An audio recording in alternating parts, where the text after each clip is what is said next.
राहुल गांधी 5 फरवरी को पटना पहुंचे थे। यहां उन्होंने स्वतंत्रता सेनानी जगलाल चौधरी की जयंती समारोह में हिस्सा लिया। चौधरी बिहार कांग्रेस कमेटी के सदस्य और राज्य सरकार में मंत्री रहे हैं। वो कांग्रेस के दलित नेता रहे हैं। राहुल गांधी 18 दिन में दूसरी बार पटना पहुंचे थे और इससे पहले आपको याद होगा वो 18 जनवरी को पटना आए थे और उनके बिहार से लौटते ही एनडीए में फूट पड़ गई थी। आपको याद होगा आरएलजेपी नेता पशुपति पारस ने एनडीए छोड़ने का ऐलान कर दिया। अभी वो औपचारिक रूप से इंडिया गठबंधन में शामिल नहीं हुए हैं, लेकिन ये तय माना जा रहा है कि एनडीए का एक बड़ा नेता अब जल्दी ही इंडिया गठबंधन में जा सकता है और कहें कि जा चुका है। और अब राहुल गांधी के दूसरे बिहार दौरे के बाद एनडीए में एक और फूट पड़ने के दावे किए जाने लगे हैं। वैसे भी राहुल गांधी के पहले दौरे की तरह दूसरे दौरे से पहले ही एनडीए के बिखरने की चर्चाएं शुरू हो गई थी। आपको याद होगा जीतन राम मांझी के तेवर बेहद तीखे दिखाई दे रहे थे।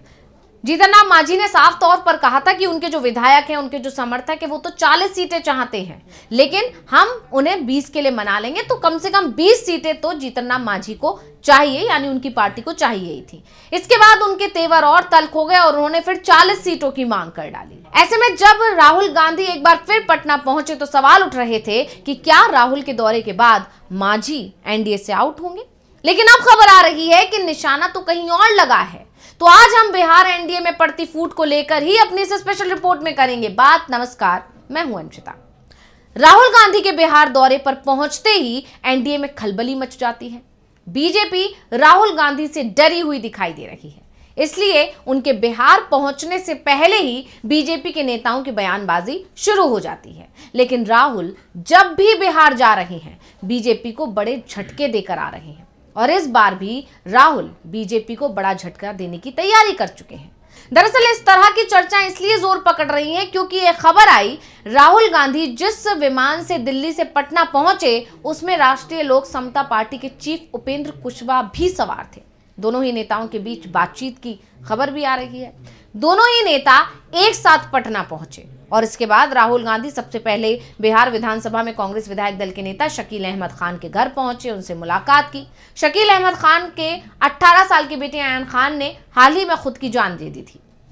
तो राहुल गांधी शकील अहमद खान के आवास पर पहुंचने के बाद शोकाकुल परिवार से मिले और सबसे बड़ी बात तो ये कि इस दौरान भी उपेंद्र कुशवाहा उनके साथ दिखाई दिए।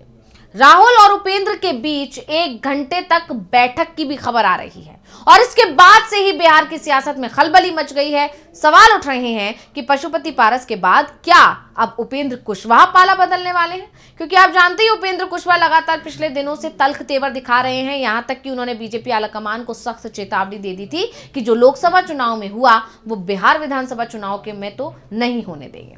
अब कांग्रेस की तरफ से तो इसे लेकर कोई बयान फिलहाल नहीं आया है कि आखिर उपेंद्र कुशवाहा और राहुल गांधी के बीच बातचीत अगर हुई, बैठक हुई तो क्या हुआ, लेकिन उपेंद्र कुशवाहा ने जरूर इस पर सफाई दी है। तो पहले हम आपको उपेंद्र कुशवाहा का बयान बताते हैं कि उन्होंने क्या कहा है और उसके बाद ये बताएंगे कि कुशवाहा के पाला बदलने की खबर क्यों चल रही है और अगर कुशवाहा पाला बदल लेते हैं तो बीजेपी को नुकसान क्या होगा, यानी एनडीए को क्या झटका लगेगा। तो उपेंद्र कुशवाहा ने राहुल गांधी से मुलाकात को लेकर कहा कि चुनावी साल है, सभी दलों के नेता बिहार आ रहे हैं, राहुल गांधी अपनी पार्टी के कार्यक्रम में आए, अच्छी बात है। अब कुशवाहा ने राहुल गांधी के खिलाफ एक शब्द भी नहीं बोला, बेहद संभल कर अपनी बात रखी। इसके चलते ये चर्चाएं शुरू हो गई हैं कि कहीं कुशवाहा का मन तो नहीं बदल रहा है, कहीं कुशवाहा का दिल डोल तो नहीं रहा है। दरअसल लोकसभा चुनाव के बाद से ही कुशवाहा पूरी तरह से शांत हो गए हैं, उनकी कोई भी गतिविधि नहीं दिख रही है। लोकसभा चुनाव में उपेंद्र कुशवाहा एनडीए में रहते हुए चुनाव लड़े थे। उनकी पार्टी आरएलएसपी को 1 सीट काराकाट की मिली थी और इस सीट पर कुशवाहा खुद चुनाव लड़े थे, लेकिन बीजेपी के बागी पवन सिंह के निर्दलीय चुनाव लड़ने का कुशवाहा को नुकसान उठाना पड़ा और वो चुनाव हार गए। कुशवाहा ने अपनी हार के लिए बीजेपी और नीतीश कुमार को जिम्मेदार माना था। इसके बाद बीजेपी ने अपने कोटे से कुशवाहा को राज्यसभा भेजा था, लेकिन कुशवाहा की जो नाराजगी है वो कम नहीं हुई। उपेंद्र कुशवाहा इस बात का दावा करते हैं कि अगर उन्हें चुनाव नहीं हरवाया गया होता तो केंद्र सरकार में वो मंत्री बनते, लेकिन लोकसभा चुनाव में मिली हार के चलते उन्हें एनडीए में किनारे लगाने की कोशिश हुई है। कुशवाहा इस समय एनडीए और इंडिया गठबंधन दोनों की जरूरत माने जा रहे हैं।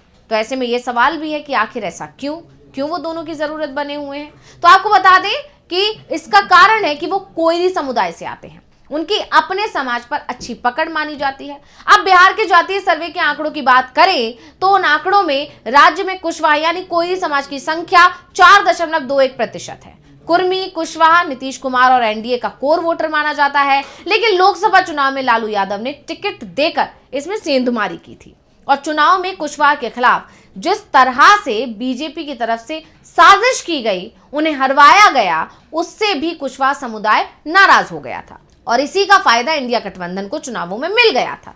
ऐसे में एक बात तो साफ है कि उपेंद्र कुशवाहा अकेले भले ही कुछ ना कर पाए, लेकिन किसी का साथ अगर उन्हें मिल गया, यानी वो किसी के साथ जाकर या किसी का विरोध करके वो उसका फायदा या फिर नुकसान जरूर करा सकते हैं और इसी वजह से एनडीए डरी हुई है। बिहार में एनडीए और इंडिया गठबंधन के बीच कांटे का मुकाबला इस बार तय माना जा रहा है। ऐसे में कुशवाहा के साथ 2 से 3% वोट भी अगर इधर का उधर होता है तो पूरा का पूरा खेल ही बदल जाएगा। कुशवाहा की नाराजगी के संकेत उनकी चुप्पी से मिल भी रहे हैं। एक तरफ एनडीए की बाकी सभी पार्टियां चुनावी तैयारियों में जुटी हैं तो कुशवाहा एकदम शांत दिख रहे हैं। वहीं भारत जोड़ो यात्रा के बाद राहुल गांधी की सक्रियता कांग्रेस पार्टी के भीतर बढ़ गई है। वो पार्टी को मजबूत करने पर फोकस कर रहे हैं। इसी को लेकर राहुल गांधी बार बार बिहार जा रहे हैं। राहुल गांधी की बिहार में अचानक जो सक्रियता बढ़ी है, उससे कई संदेश निकल रहे हैं।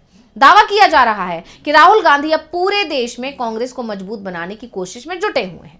बिहार में इसी साल चुनाव है, इस साल के आखिर में चुनाव होना है, इसलिए उनके अब बिहार के जो लगातार दौरे हैं वो होना तय माना जा रहा है।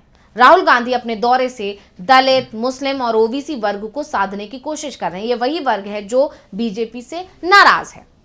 वहीं कुछ छोटी मोटी पार्टियों को भी कांग्रेस अपने साथ लेने की कोशिश कर रही है। अब कांग्रेस के अंदर तो यहां तक डिमांड हो रही है कि जरूरत पड़े तो सभी 243 सीटों पर उम्मीदवार उतारे जाएं। लेकिन यह साफ माना जा रहा है कि कांग्रेस महागठबंधन में रहते हुए ही चुनाव लड़ेगी, लेकिन इस बार पहले से ज्यादा मजबूती से मैदान में उतरेगी। इसके लिए दूसरे दल के नेताओं को भी जोड़ने का काम चल रहा है। ऐसे में उपेंद्र कुशवाहा की राहुल गांधी के साथ जो बैठक हुई है और इस बैठक के बाद दोनों की तरफ से साधी गई जो चुप्पी है, उसने बीजेपी की परेशानी को बढ़ा दिया है। पशुपति पारस के बाद अगर उपेंद्र कुशवाहा भी पाला बदल जाते हैं तो इसे बीजेपी के लिए चुनाव से पहले बहुत बड़ा झटका माना जाएगा। जो इस बार बिहार में अपना सीएम बनाने का सपना बीजेपी देख रही है, वो सपना टूट सकता है। हाँ, वो पता लगे कि अभी तक बीजेपी की तरफ से सीएम पद की दावेदारी पेश नहीं की गई है, लेकिन जिस तरह से महाराष्ट्र मॉडल की बात हो रही है अब लगातार, उससे एक बात तो साफ है कि बीजेपी अगर जेडीयू से ज्यादा सीट ले आती है और एनडीए की सरकार बनती है तो सीएम पद पर दावेदारी बीजेपी कर सकती है। लेकिन जिस तरह से चुनाव से पहले ही एनडीए बिखरता हुआ दिखाई दे रहा है, उससे एनडीए के लिए बिहार की जो सत्ता है उसमें वापसी बेहद मुश्किल दिखाई दे रही है। तो रिपोर्ट आपको कैसी लगी, हमें कमेंट करके अपनी राय जरूर दीजिएगा। इसी के साथ मुझे दीजिए इजाजत। देखते रहिए डीवी लाइव। नमस्कार।